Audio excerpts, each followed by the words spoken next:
kami dalam Kristus Yesus Tuhan kami.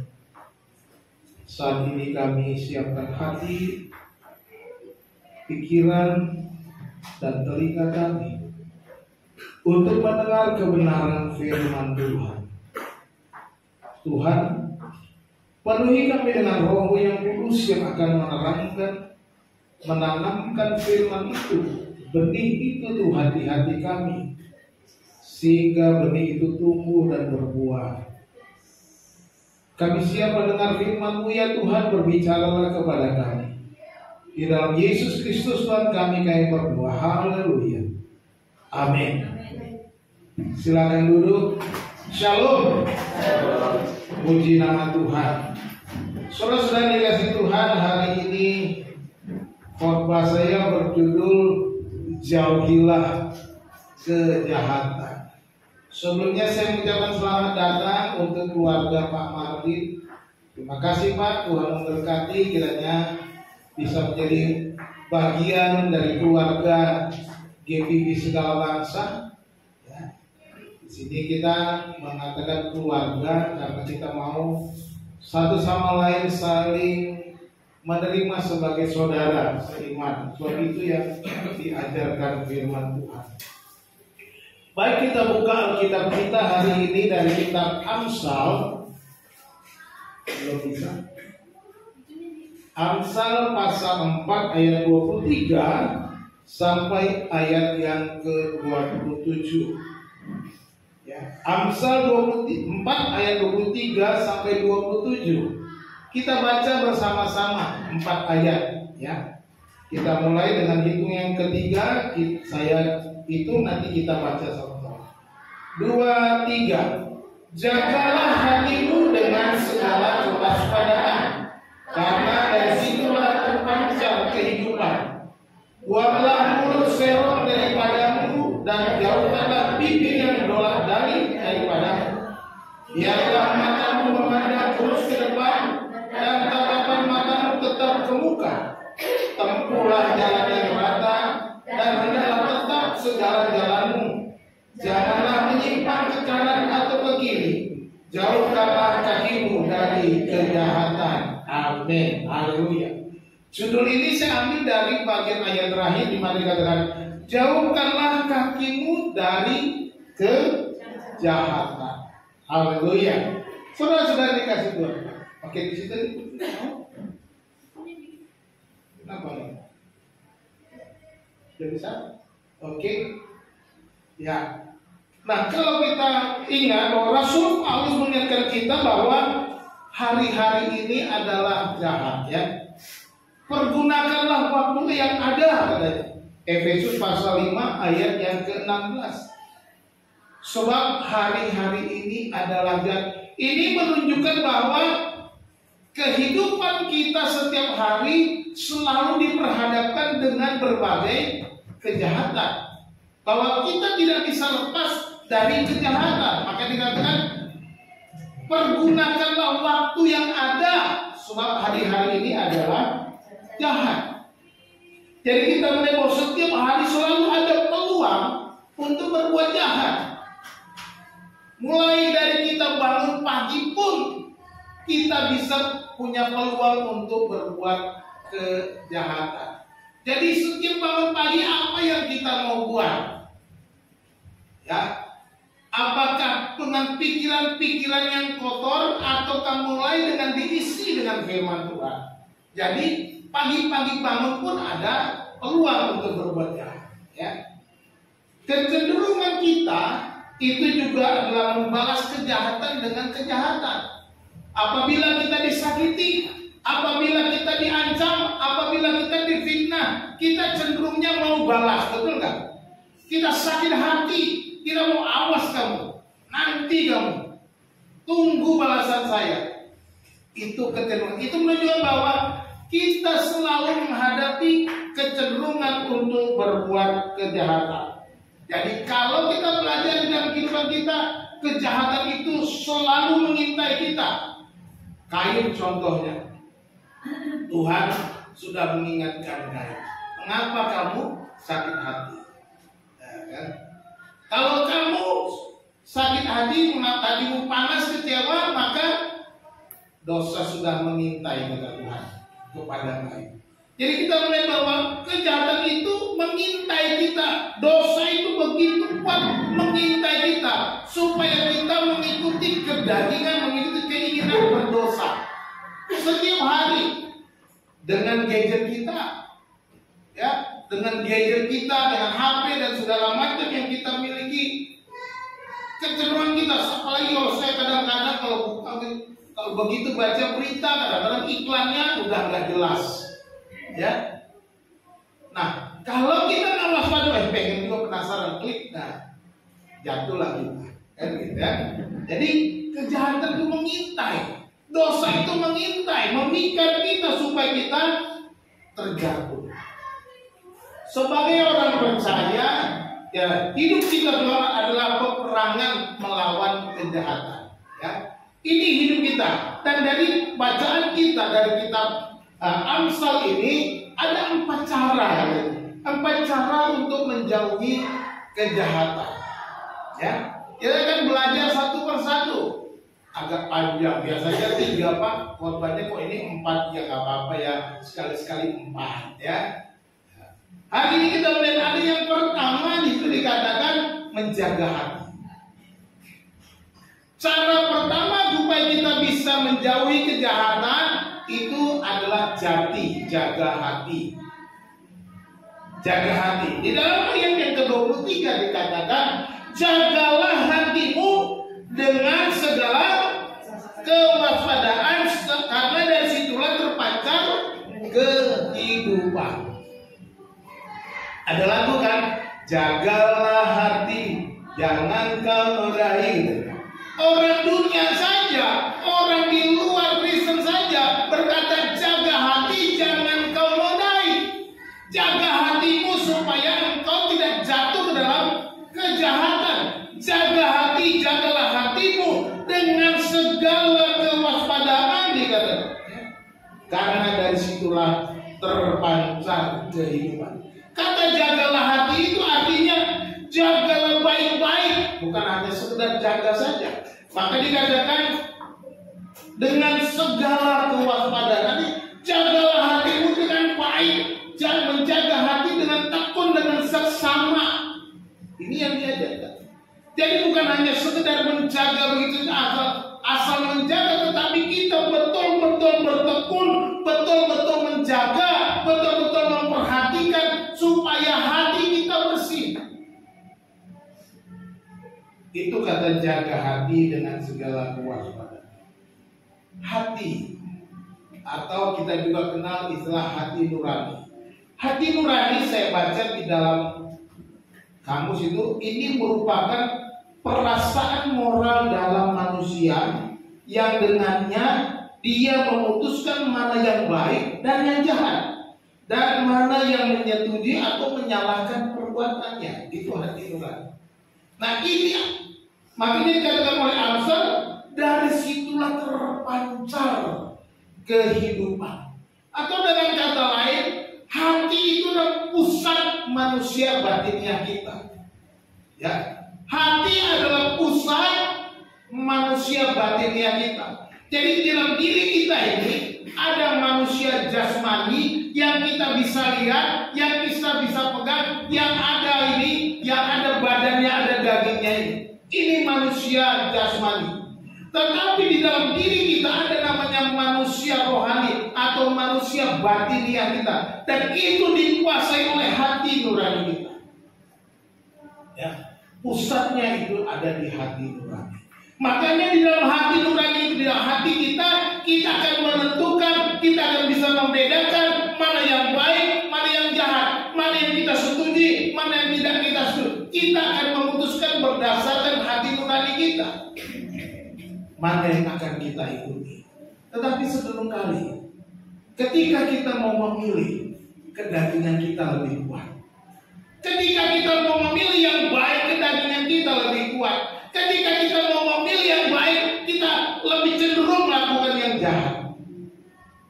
Karena kita selalu mempertimbangkan dengan berbagai macam perasaan-perasaan yang menyakiti. Ya. kita disakiti, kita dikhianati, kita tidak rela untuk mengampuni. Kita tidak rela untuk memaafkan. Ya. Yang ada di hati kita adalah kepanasan, amarah, berontak dan berkata, awas, saya akan membalas. Suatu saat saya akan melakukan yang lebih daripada yang kamu buat saya. Inilah kecenderungan manusia kita yang berdosa ini. Oleh sebab itu kita harus menjaga hati kita dengan sesama. Bagaimana kita menjaga hati kita dengan sesama? Serahkan hatimu di bawah kuasa Roh Kudus. Serahkan hatimu di bawah kuasa Roh Kudus, dikendalikan Roh Kudus, diatur oleh Roh Kudus. Biar Tuhan yang mengendalikan. Kita harus berserah. Kalau tidak, panas hati itu akan terus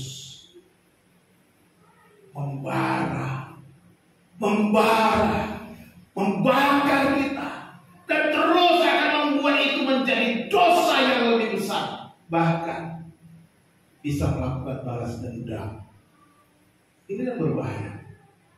Saudara-saudara, baru-baru ini kasus yang terjadi, polisi nembak polisi katanya, yang mati CCTV, waduh. Polisi bosnya Kristen, yang ditembak mati Kristen, yang nembak Kristen, semuanya Kristen dengan Kristen. Kita nggak tahu. Pengampunan mungkin bisa mengampuni, tetapi keadilan mungkin mereka serahkan kepada hukum, nggak masalah. Tetapi jangan sampai ada sakit hati, ada akar kepahitan dari keluarga yang meninggal. Ketika itu terjadi, mereka mungkin akan membalas dengan membabi buta, dengan menuntut, mungkin dengan cara mereka. Kalau enggak sesuai dengan keinginan saya, keputusan hakim, saya yang nembak. Bisa begitu. Serahkan saja pengampunan kepada orang yang sudah berbuat. Ketika kita membalas, apakah anak kita akan hidup lagi? Enggak. Ketika kita membalas, apakah anak itu akan bisa menyenangkan kita lagi? Enggak. Dia sudah mati. Biarkan Tuhan yang balas. Amin. Biarkan Tuhan yang melakukan yang terbaik. Serahkan pengampunan.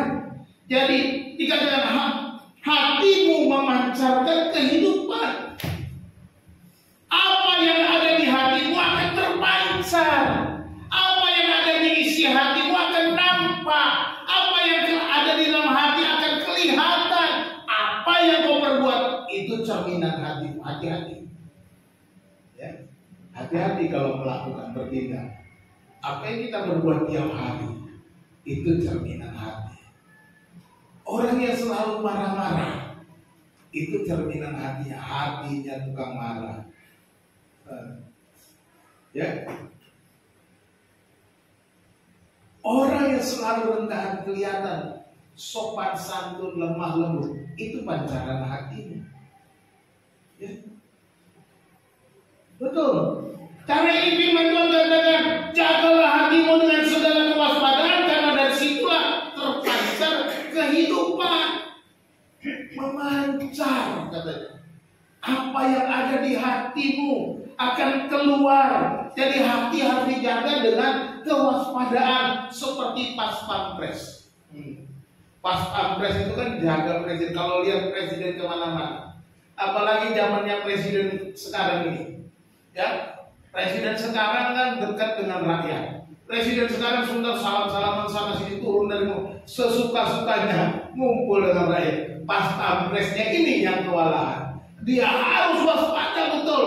Jangan sampai ada yang lengah. Kalau ada yang lengah, bisa seperti Pak Wiranto waktu ke Banten ditusuk orang. Lengah itu. Ya kan? Nah, pas pampres dituntut untuk berjaga-jaga penuh dengan segala macam cara supaya jangan sampai begitu Pak Jokowi berjalan menemui masyarakat, menemui rakyatnya, jangan sampai ada orang-orang yang berusaha mencelakakan presiden, melukai presiden, jangan sampai terjadi. Ini tugas pas pampres luar biasa.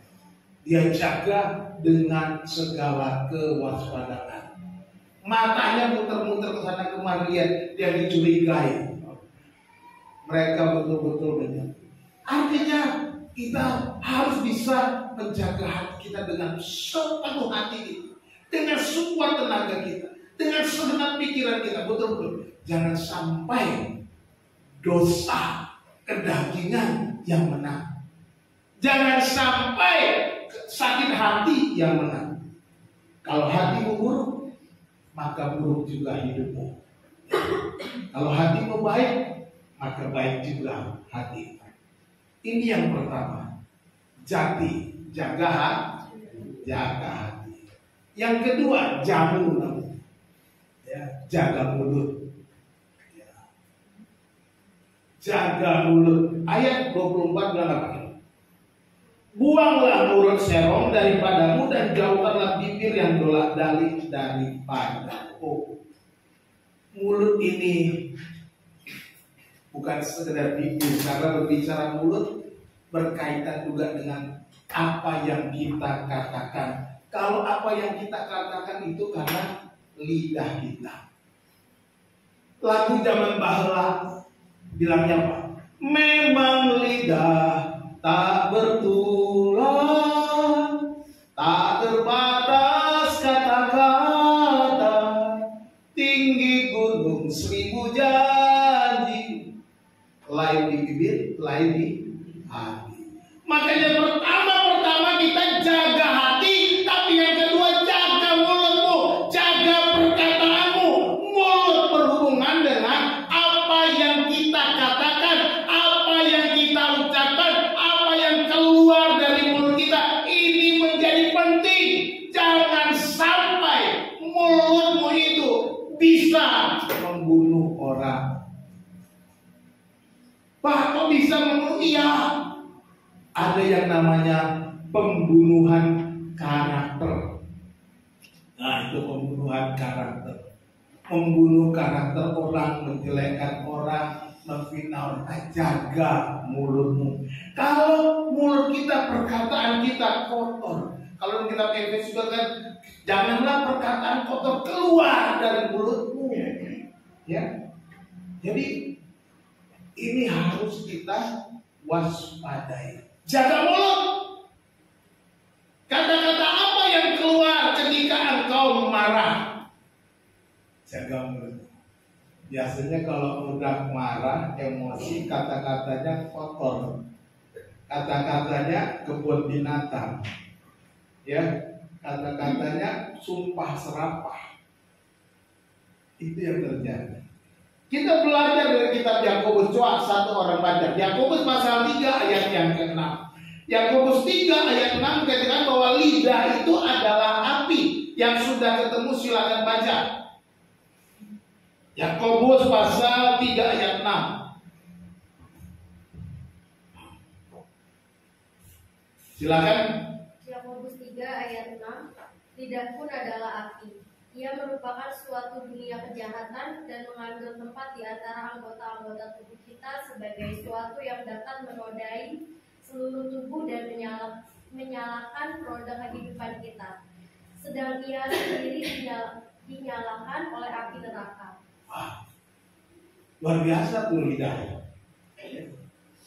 Lidah itu dikatakan seperti api. Lidah adalah api, dikatakan dalam ayat yang ke-6 tadi. Lidah pun adalah api. Ia merupakan suatu dunia kejahatan. Ini betapa kita harus waspada dengan lidah kita. Dan mengambil tempat di antara anggota-anggota tubuh kita sebagai sesuatu yang dapat menodai seluruh tubuh. Dan menyalakan roda kehidupan kita, sedangkan ia sendiri dinyalakan oleh api neraka. Kalau perkataan kita sudah nggak benar, itu yang dinyalakan api neraka. Makanya dikatakan, diingatkan kembali di dalam ayat yang ke-9. Ya, ayat 9 dikatakan lidah bisa dipakai untuk memuji Tuhan, lidah juga bisa dipakai untuk mengutuk. Dengan lidah kita datangkan berkat, dengan lidah kita mengutuk. Ayat 9, dengan lidah kita memuji Tuhan Bapa kita, dan dengan lidah kita mengutuk manusia yang diciptakan menurut rupa Allah. Dari mulut yang satu keluar berkat dan kutuk. Hal ini saudara-saudaraku tidak boleh demikian terjadi. Tak boleh. Makanya kita harus jaga mulut kita. Masakan dari satu mata air bisa keluar air tawar dan air pahit. Tidak mungkin. Atau air tawar dan air asin. Tidak mungkin. Mata air yang satu hanya mengeluarkan satu jenis rasa. Itu yang dimaksud. Jadi sebagai orang percaya, kita harus menjaga mulutnya supaya yang keluar dari mulut kita adalah berkat. Yang keluar dari mulut kita adalah puji-pujian. Yang keluar dari mulut kita adalah segala kebaikan. Yang keluar dari mulut kita adalah segala kemuliaan bagi nama Tuhan. Jadi di sini penulis Amsal berkata, buanglah mulut serong. Buanglah mulut serong daripadamu.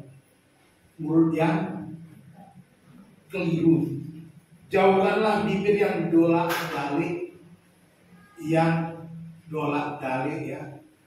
Artinya orang yang banyak alasan dan sebagainya. Jadi mulut serong. Apa yang ya, jangan bergosip, ini penting. Gosip digosok-gosok makin sip. Kalau dulu dosen saya bilang ada alat paling canggih katanya, yang paling cepat menyampaikan berita, namanya telewoman katanya. Dosen saya zaman dulu belum ada HP waktu dia ngomong itu. Namanya telewoman katanya. Itu dosen saya. Artinya apa? Ibu-ibu itu kalau mau tahu bahwa ibu-ibu itu 5 kali lipat bicaranya lebih banyak daripada laki-laki, perempuan itu. Itu udah benar. Wah, nggak percaya. Itu sudah disurvei dalam sehari. Itu sudah diteliti.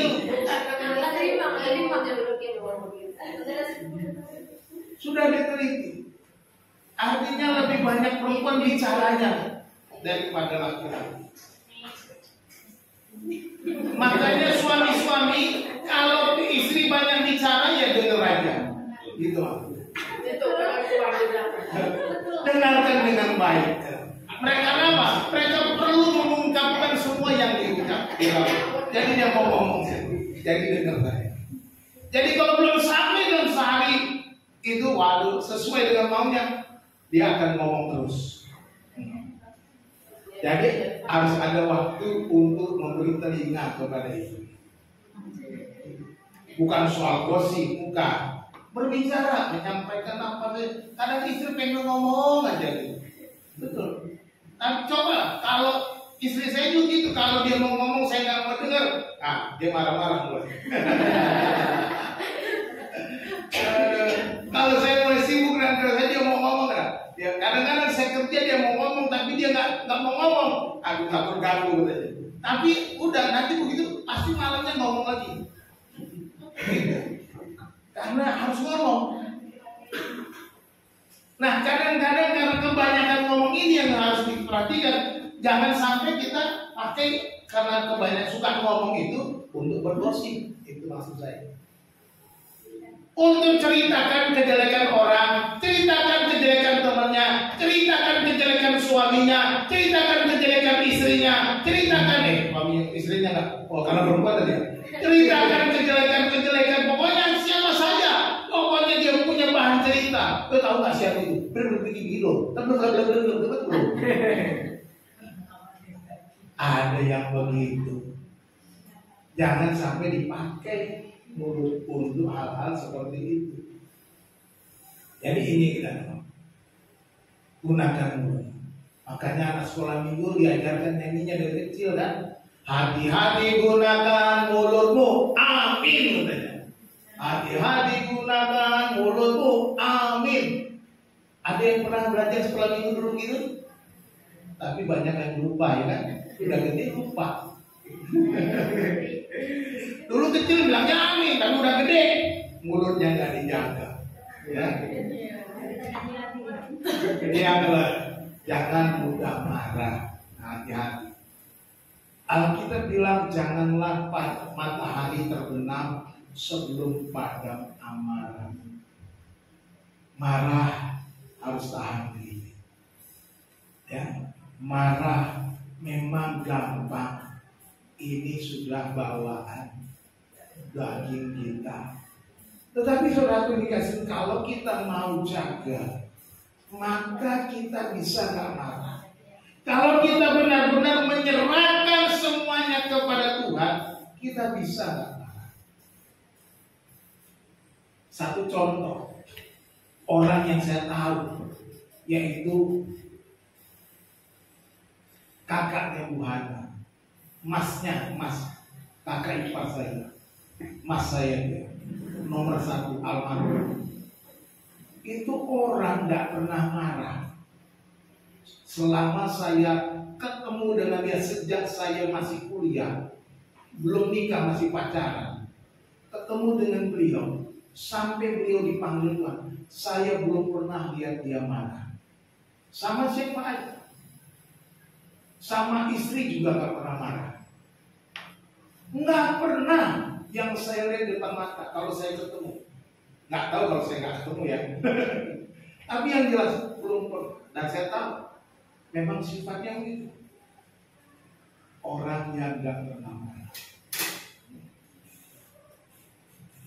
Nggak pernah marah sama sekali. Kadang-kadang saya merasa wah saya masih bisa marah kadang-kadang. Saya kadang-kadang nggak bisa mengendalikan emosi saya. Saya belajar dan seringkali saya bilang sama anak, kita harus belajar dari Pak J. Suka. Ya. Saya harus belajar. Ketika saya emosi, saya harus belajar. Wah, ada juga katanya mau belajar. Ya kalau jadi saling mengingatkan. Gitu ya. Saling mengingatkan. Jadi kalau suami istri itu harus saling mengingatkan supaya kita menjaga mulut. Jangan suami lagi naik, istri juga malas. Apa kau? Jangan begitu. Suami lagi, istri lagi, kau kurang aja kau. Jangan begitu. Kita harus katanya jaga mulut. Kan gitu. Jadi kalau masing-masing kita ada kontrol jaga mulut, maka nggak jadi ributnya. Amin. Yang ketiga, ini namanya jaga mata. Ya. Jaga mata. Ayat 25 bilang apa? Biarlah matamu memandang terus ke depan dan tatapan matamu tetap ke muka. Jadi jaga mata. Bagaimana kita mengarahkan mata kita? Bagaimana kita mengarahkan pandangan kita? Kemana mata kita arahkan? Hati-hati gunakan matamu. Anak sekolah minggu udah tidak suruh jaga mulut, jaga mata. Ya, hati-hati gunakan mata. Ya kan? Ada pantun bilang begini kan? Dari mana datangnya lintah? Dari sawah turun ke kami. Dari mana datangnya cinta? Dari mata turun ke hati. Apa sih artinya ini? Ya. Artinya bahwa mata dapat mempengaruhi hati. Bahwa mata kita mempengaruhi hati tadi. Sedangkan kita menjaga hati. Jaga hati, jaga mulut, jaga mata juga. Dia benar ini naik ke mata. Mata kita bisa membuat kita jatuh dalam dosa. Contohnya di dalam Kejadian pasal 3 ayat 6 bahwa Hawa melihat dan tertarik akhirnya jatuh ke dalam dosa. Satu orang baca Kejadian 3 ayat yang ke-6. Ketika Hawa dicobai oleh ular. Ketika Hawa dicoba oleh ular, oh, kalau kamu makan matamu akan terbuka, kata si ular. Matamu akan terbuka.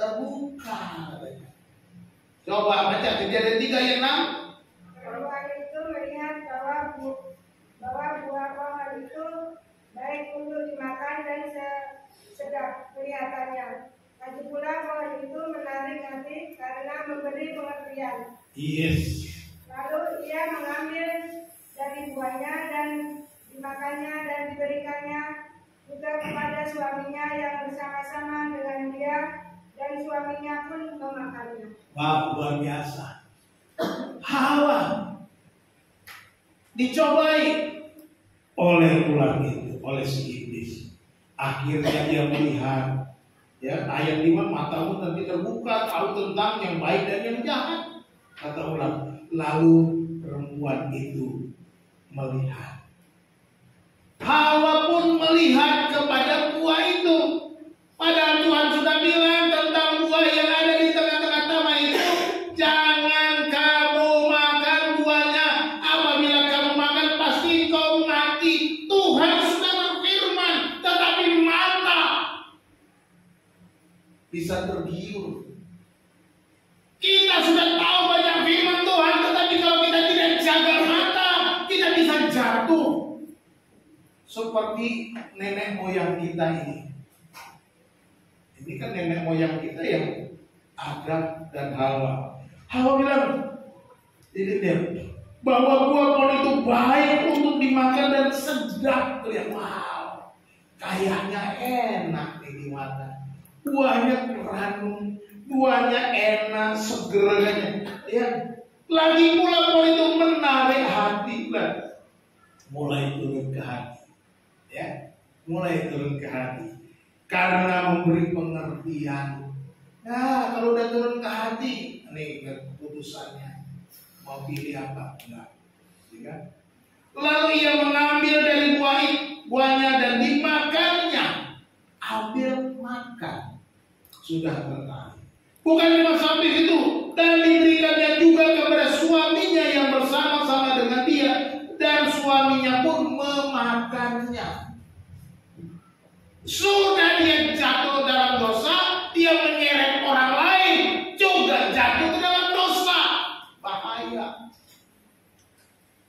Kalau kita nggak jaga mata, dari mata turun ke hati, lalu kita jatuh dalam dosa, kita bawa orang lain juga berbuat dosa. Maka dikatakan biarlah matamu memandang terus ke depan, tatapan matamu tetap terbuka. Seperti khotbah minggu lalu Rasul Paulus katakan, aku melupakan apa yang ada di belakangku dan mengarahkan diri kepada apa yang ada di hadapanku dan berlari-lari untuk mencapai hadiah. Dia mengarahkan pandangannya kepada Kristus, mengarahkan pandangannya kepada panggilan sorgawi, mengarahkan pandangannya kepada hal-hal yang kudus, mengarahkan pandangannya penuh ke depan, tidak menyimpang, tidak serong ke kiri dan ke kanan. Ini yang harus kita lakukan. Jadi hati-hati dengan mata. Mata bisa membuat kita terpikat, hati kita dipengaruhi oleh mata kita. Ya, kalau Pak Pantin tadi kan seperti pantun orang apa namanya kasmaran, lihat ada cewek cantik, jatuh dari mana, jatuh di hati, kan gitu kan. Lalu kemudian menyatakan cinta dan sebagainya, gitu. Jadi dari mata mempengaruhi hati seperti Hawa. Dari matanya melihat, menarik hati. dipetiknya, dimakannya, dibagikannya dengan suaminya. Ikut-ikutan Adam jatuh ke dalam dosa. Kemanakah arah pandangan kita? Kepada Kristus kah atau kepada dunia? Ini perlu kita putuskan. Apa yang kita cari di dalam dunia ini? Kemana mata kita arahkan? Apakah kita mengarahkan pandangan kita kepada Kristus ataukah kepada dunia ini? Kita ikut kepada jalan dunia ini. Ya, jadi mata kita harus tertuju kepada Kristus, hatimu pun tertuju kepada Kristus ya. Kalau mata kita tertuju kepada Kristus, hati kita juga tertuju kepada Kristus. Kalau mata kita kepada dunia, maka hati juga akan kepada dunia. Itu sebabnya Ibrani pasal 12 ayat 2 berkata kita berlomba dengan mata yang tertuju kepada Yesus. Ya, ini sudah pernah saya khotbahkan juga ya. Ibrani pasal 12 pada perlombaan yang diberikan kepada kita. Ibrani 12 ayat yang kedua dikatakan demikian. Saya bacakan. Ibrani pasal 12.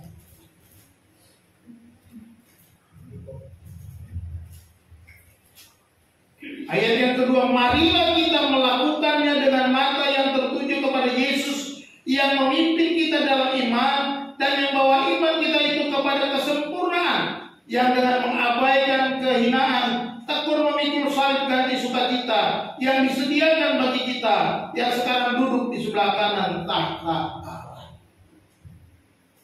Ayat 1 berbicara tentang perlombaan, bahwa kita harus melakukan perlombaan yang diwajibkan bagi kita. Dan ayat 2 katakan, marilah kita melakukannya dengan mata tertuju kepada Yesus. Artinya apa? Lihat apa yang Yesus lakukan, yang tekun memikul salib, yang dihinakan, yang rela memberikan hidupnya bagi kita dan menyerahkan hidupnya sepenuhnya bagi kita. Inilah yang kita harus pandang. Inilah yang harus kita lihat. Inilah yang harus kita lakukan. Inilah yang harus kita teladani dalam hidup kita supaya kita berkata kepada jaga matamu, jaga hati, jaga mulut, jaga mata.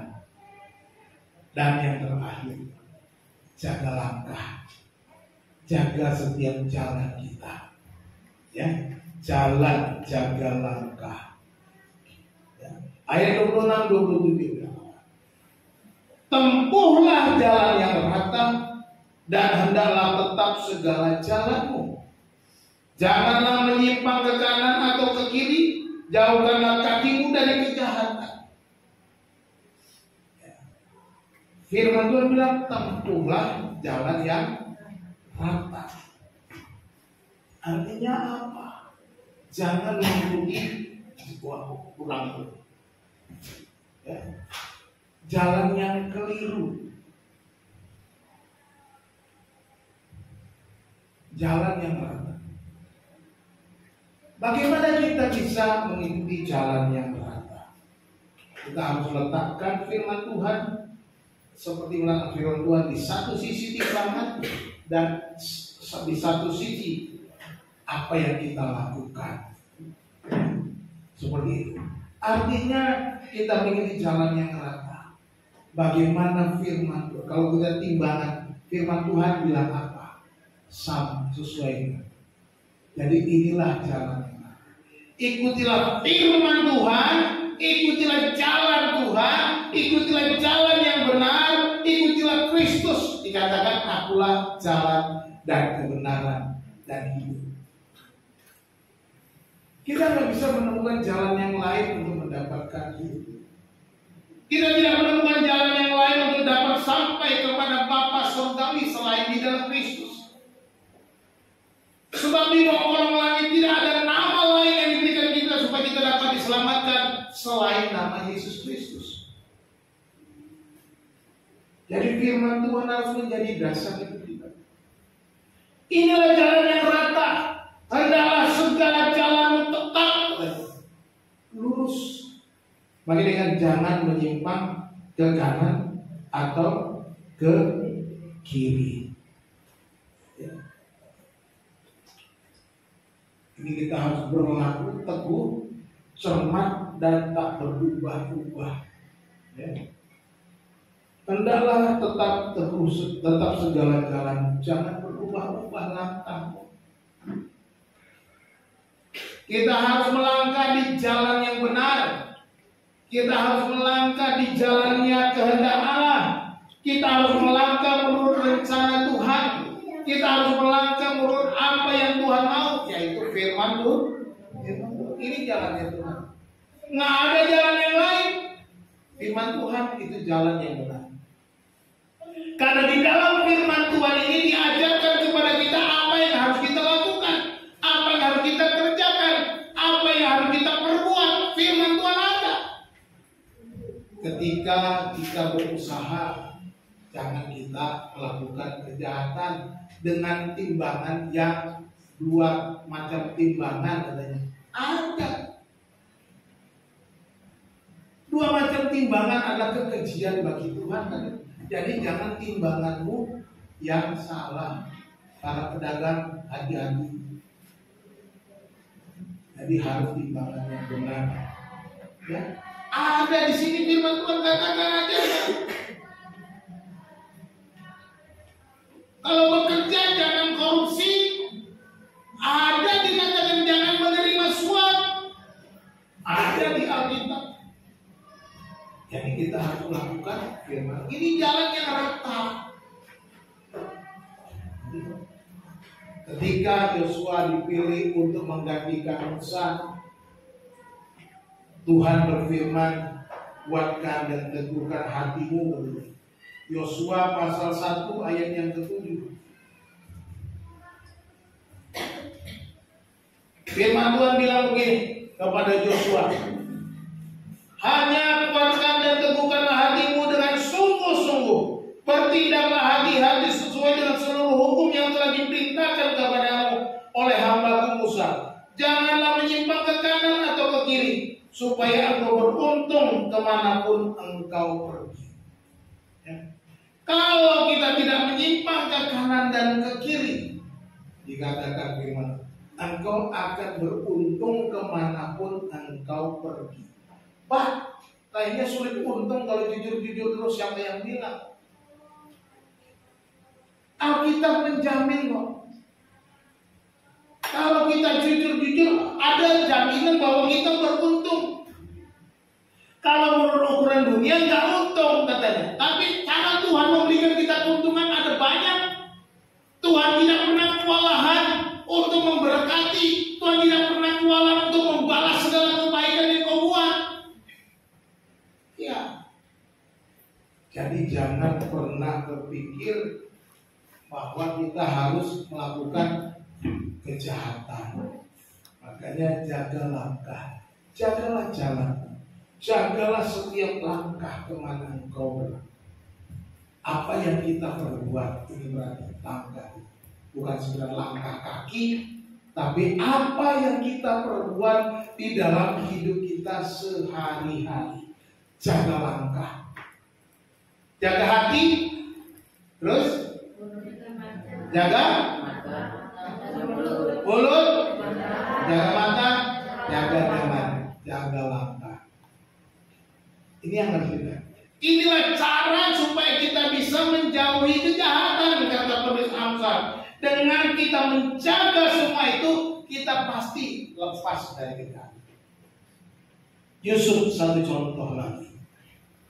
Ketika dia berada di rumah Potifar di Mesir, semua dipercayakan oleh Potifar kepada Yusuf. Tetapi istri Potifar naksir sama Yusuf. Ya. Yusuf bekerja dengan baik. Tetapi Yusufnya ganteng katanya. Mungkin seperti kasus Brigadir J. Brigadir J-nya ganteng. Ya. Tapi saya nggak tahu itu nanti, itu misteri mas. Tapi yang jelas tentang Yusuf, ya, kalau Yusuf ketika Potifar mulai menggoda dia, mari sini tidur dengan aku. Yusuf bilang, semuanya di rumah ini dipercayakan oleh tuanku kepadaku kecuali engkau, karena engkau istrinya. Tapi Potifar terus berusaha merayu setiap hari, dari hari ke hari. Tapi Yusuf menolak. Pada suatu kali akhirnya, ketika Yusuf ada dekat dengan istri Potifar, Yusuf lari dan kemudian istri Potifar menarik jubahnya dan rupanya ada pakaian yang tertinggal. Lalu dia marah dan menuduh menfitnah Yusuf telah melakukan pelecehan seksual. Ini terjadi di masa Yusuf. Dan akhirnya apa? Yusuf harus masuk penjara. Marahkah Yusuf kepada Tuhan? Enggak. Marahkah Yusuf kepada istri Potifar? Enggak. Apakah Yusuf menjadi sakit hati? Mengapa Tuhan membuat aku seperti ini? Tidak. Yusuf menjalani hari-harinya tetap dengan baik. Di penjara pun dia tetap baik. Bahkan dipercaya oleh kepala penjara untuk mengatur segala sesuatu, sehingga kepala penjara katanya tidak perlu repot-repot. Bayangkan, seorang nabi dipercaya di dalam penjara, sehingga kepala penjara santai, karena ada orang yang bisa dipercaya, yaitu Yusuf. Dia menjaga langkah. Ketika dosa mengintai, dia lari. Ketika dosa menjerat, dia lari. Ketika dosa itu begitu mendekati, dia lari. Dia tidak mau hidup di dalam dosa. Ini harus kita menjaga langkah. Inilah 4 cara menjauhi kejahatan. Yang pertama, jagalah hati kita. Serahkan hati kita untuk dikuasai oleh Roh Kudus setiap hari. Ini perlu tiap hari. Jangan sewaktu-waktu. Ya. Setiap hari serahkan, dikuasai oleh Roh Kudus, karena Roh Kudus saja yang bisa memampukan kita menang. Kalau nggak ada Roh Kudus, saudara pasti kalah, saya jamin. Ya. Kedua, jagalah mulut. Gunakan mulut untuk kemuliaan Tuhan. Jangan lupa bersyukur dan memuji Tuhan. Ya, bersyukur setiap saat apa yang kau alami dan muliakan Tuhan sekalipun engkau tersakiti, dizolimi, muliakan Tuhan saja. Ya, jangan sampai malah maki-maki, marah-marah. Jaga mata, jagalah matamu. Hati-hati dengan mata agar tidak terpikat dengan dunia ini. Karena dari matamu, hatimu akan dipengaruhi. Hatimu akan terpikat dan engkau akan mudah jatuh. Bahkan engkau bisa membawa orang lain untuk jatuh ke dalam dosa. Jadi jagalah. Yang keempat, jagalah langkah. Ya. Jagalah langkah. Cermati setiap perbuatan kita agar kita tidak jatuh ke dalam dosa. Ya. Setiap perbuatan harus dicermati. Seperti Yusuf. Jika dosa itu mengintaimu, lari. Jangan berdiam diri dan menikmatinya. Tuhan Yesus memberkati kita. Dan kita berdoa. Mari kita bersatu dalam doa. Bapa di dalam surga, terima kasih untuk firman Tuhan, kebenaran yang kami terima hari ini. Kami boleh belajar bagaimana menjauhi kejahatan dengan menjaga hati, menjaga mulut, menjaga mata, dan menjaga langkah kami. Dengan demikian kami semua boleh menjauhi segala kejahatan. Tuhan mampukan kami, kuasai hati kami, supaya dipenuhi oleh Roh Kudus, sehingga hati kami, mulut kami, mata kami, dan langkah kami sepenuhnya dituntun, dikuasai oleh Roh-Mu ya Tuhan. Kendalikan sepenuhnya Tuhan. Tuhan, kami berserah kepada. Ampuni segala dosa pelanggaran kami jikalau kami telah melakukan kesalahan selama ini, telah melangkah ke jalan yang salah, telah berkata-kata yang tidak benar, telah melihat hal-hal yang penuh dengan kenajisan, dan hati kami penuh dengan prasangka buruk dan kemarahan. Ampuni kami Tuhan, kuduskan kami, layakkan kami, perbarui hati kami, supaya kami menjadi orang percaya yang benar. Terima kasih Tuhan, kami mengucap syukur dan berdoa atas firman Tuhan yang sudah kami dengar hanya di dalam Kristus Yesus Tuhan kami. Haleluya. Amin.